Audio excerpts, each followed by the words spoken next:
So guys, maaga tayong lalabas ngayon. Kasi holiday natin. Ay nako. Ito guys, oh, lalabas na tayo sa building. Bababa na ako.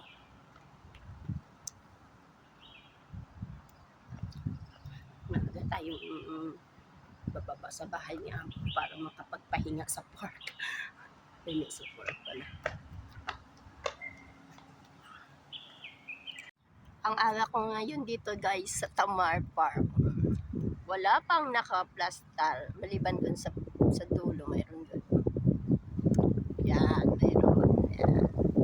Pero ako dito banda sa akin wala. Makulimlim siya pero hindi naman siya uulan mamaya. Magsha-shower lang siya ngayon.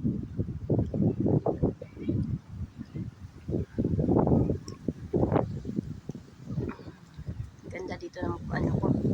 Lamig, lalo to pag winter.